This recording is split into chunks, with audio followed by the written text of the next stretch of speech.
Alright, so I got lucky at a Facebook marketplace today. Picked up 100-kilo virgin Peddinghaus forged anvil. In Alaska, that's like the holy grail of anvils because they don't exist up here. Price very, very reasonable for Alaska. But gotta throw in a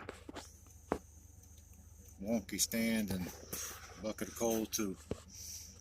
But it's got a few dings on it, but it's in very good condition.